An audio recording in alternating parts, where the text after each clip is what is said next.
ಕರ್ನಾಟಕ ರಾಜ್ಯ ಮತ್ತೊಂದು ಪವರ್ ಫೈಟ್ಗೆ ಸಾಕ್ಷಿಯಾಗಿದೆ. ಆದರೆ ಈ ಪವರ್ ಫೈಟ್ ನಡೀತಾ ಇರುವುದು ರಾಜ್ಯದ ಮುಖ್ಯಮಂತ್ರಿ ಗಾದಿಗಲ್ಲ, ಬದಲಾಗಿ ಸಿದ್ದರಾಮಯ್ಯನವರ ಸರ್ಕಾರದಲ್ಲಿ ಸಚಿವ ಸ್ಥಾನ ಅಲಂಕರಿಸುವುದಕ್ಕೆ.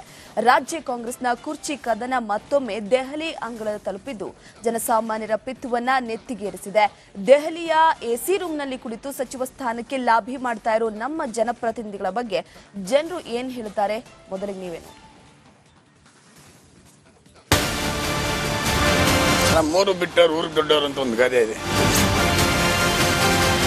ಸಿಎಂ ಸ್ಥಾನಕ್ಕೋಸ್ಕರ ಒಂದು ಫೈಪೋಟ್ ನಡೆದೈತಿ. ತಮ್ಮ ಕುರ್ಚಿಯ ಒಂದು ಲಾಭನೇ ಹೆಚ್ಚಾಗಿದೆ.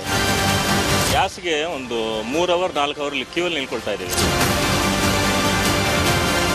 3 ಬಿಟ್ಟವರು ಊರಿಗೆ ದೊಡ್ಡವರಂತೆ. ಬಡ ಜನರ ಪಾಡು ಕೇಳಿ ಸ್ವಾಮಿ ಅಂದ್ರೆ ದೆಹಲಿಗೆ ಹೋಗಿ ಕುಂತವ್ರೆ. ಸಾರ್ವಜನಿಕರು, ಆಟೋ ಚಾಲಕರು ಸಿಲಿಂಡರ್ ಸಿಗದೆ ಒದ್ದಾಡ್ತಿದ್ದಾರೆ. ನಾಳೆ ಏನಪ್ಪ ನಮ್ ಕತೆ ಅಂತ ದಿಕ್ಕೆ ತೋಚದೆ ಅಲಿಯುತ್ತಿದ್ದಾರೆ. ಇನ್ನು ಕಮರ್ಷಿಯಲ್ ಸಿಲಿಂಡರ್ಗಳ ಕೊರತೆ ವಿಚಾರವನ್ನ ಕೇಳೋಕೆ ಹೋಗ್ಬೇಡಿ. ಸಿಲಿಂಡರ್ ಸಿಗದೆ ಅದೆಷ್ಟು ಹೋಟೆಲ್, ಗೂಡಂಗಡಿಗಳು ಬಾಗಿಲು ಮುಚ್ಚಿದ್ವೋ ಆ ದೇವರೇ ಬಲ್ಲ. ವೀಕ್ಷಕರೇ, ಈ ಮಾತುಗಳು ನಾವು ಹೇಳ್ತಿರೋದಲ್ಲ.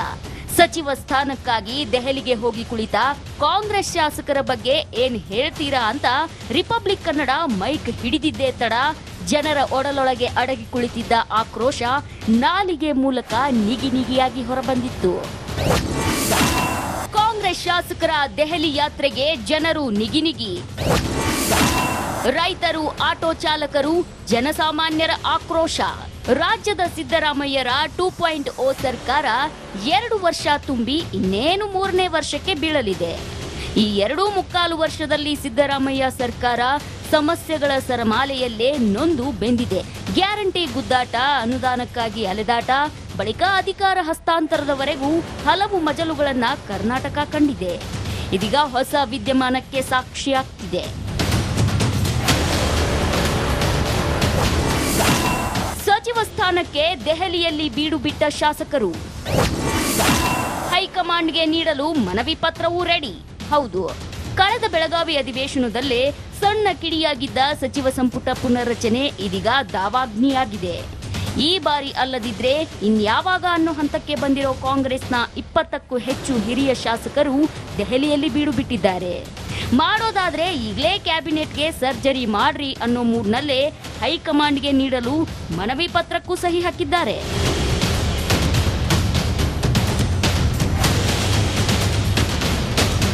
ಕಾಂಗ್ರೆಸ್ನ ಹಿರಿಯ ಶಾಸಕರೇನೋ ನಾವು ಸಹ ಮಂತ್ರಿ ಆಗ್ಬೇಕು ಅನ್ನೋ ಕನಸು ಕಾಣ್ತಿದ್ದಾರೆ. ಇದೇ ಕಾರಣಕ್ಕೆ ದೆಹಲಿಗೂ ಬಂದಿಳಿದಿದ್ದಾರೆ.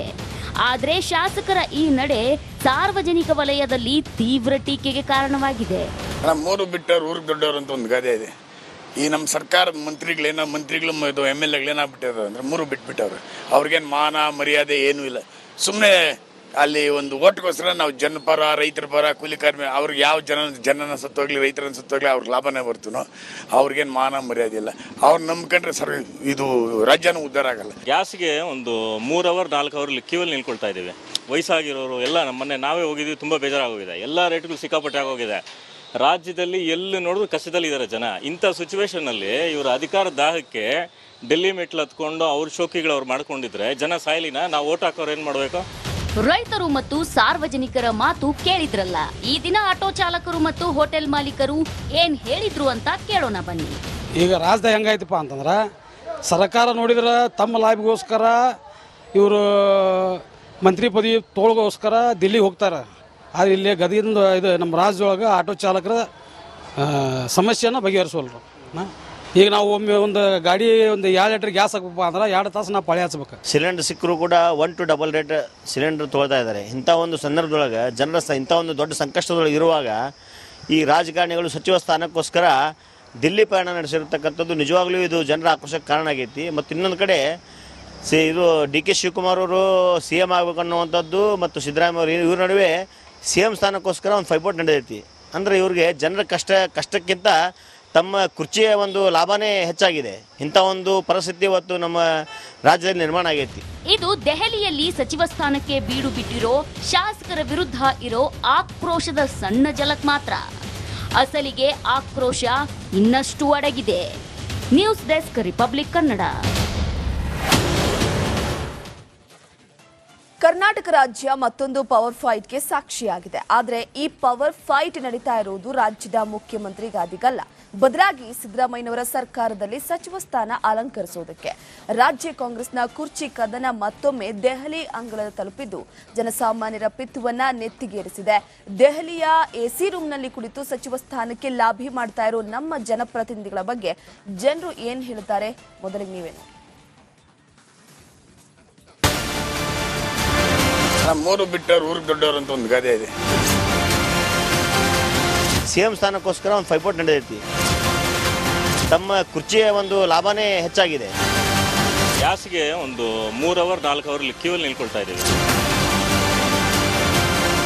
3 ಬಿಟ್ಟವರು ಊರಿಗೆ ದೊಡ್ಡವರಂತೆ. ಬಡ ಜನರ ಪಾಡು ಕೇಳಿ ಸ್ವಾಮಿ ಅಂದ್ರೆ ದೆಹಲಿಗೆ ಹೋಗಿ ಕುಂತವ್ರೆ. ಸಾರ್ವಜನಿಕರು, ಆಟೋ ಚಾಲಕರು ಸಿಲಿಂಡರ್ ಸಿಗದೆ ಒದ್ದಾಡ್ತಿದ್ದಾರೆ. ನಾಳೆ ಏನಪ್ಪ ನಮ್ ಕತೆ ಅಂತ ದಿಕ್ಕೆ ತೋಚದೆ ಅಲಿಯುತ್ತಿದ್ದಾರೆ. ಇನ್ನು ಕಮರ್ಷಿಯಲ್ ಸಿಲಿಂಡರ್ಗಳ ಕೊರತೆ ವಿಚಾರವನ್ನ ಕೇಳೋಕೆ ಹೋಗ್ಬೇಡಿ.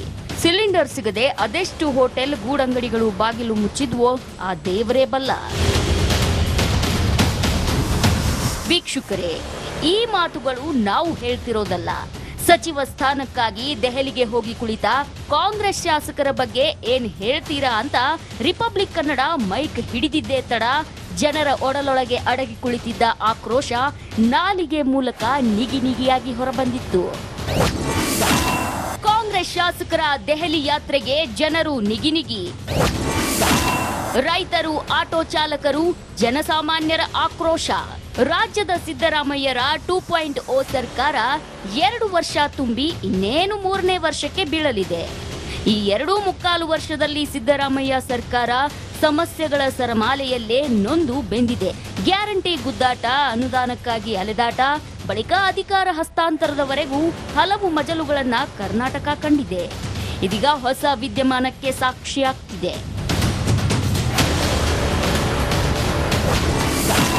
ಸಚಿವ ಸ್ಥಾನಕ್ಕೆ ದೆಹಲಿಯಲ್ಲಿ ಬೀಡು ಬಿಟ್ಟ ಶಾಸಕರು. ಹೈಕಮಾಂಡ್ಗೆ ನೀಡಲು ಮನವಿ ಪತ್ರವೂ ರೆಡಿ. ಹೌದು, ಕಳೆದ ಬೆಳಗಾವಿ ಅಧಿವೇಶನದಲ್ಲೇ ಸಣ್ಣ ಕಿಡಿಯಾಗಿದ್ದ ಸಚಿವ ಸಂಪುಟ ಪುನರ್ರಚನೆ ಇದೀಗ ದಾವಾಗ್ನಿಯಾಗಿದೆ. ಈ ಬಾರಿ ಅಲ್ಲದಿದ್ರೆ ಇನ್ಯಾವಾಗ ಅನ್ನೋ ಹಂತಕ್ಕೆ ಬಂದಿರೋ ಕಾಂಗ್ರೆಸ್ನ 20ಕ್ಕೂ ಹೆಚ್ಚು ಹಿರಿಯ ಶಾಸಕರು ದೆಹಲಿಯಲ್ಲಿ ಬೀಡು ಬಿಟ್ಟಿದ್ದಾರೆ. ಮಾಡೋದಾದ್ರೆ ಈಗಲೇ ಕ್ಯಾಬಿನೆಟ್ಗೆ ಸರ್ಜರಿ ಮಾಡ್ರಿ ಅನ್ನೋ ಮೂಡ್ನಲ್ಲೇ ಹೈಕಮಾಂಡ್ಗೆ ನೀಡಲು ಮನವಿ ಪತ್ರಕ್ಕೂ ಸಹಿ ಹಾಕಿದ್ದಾರೆ.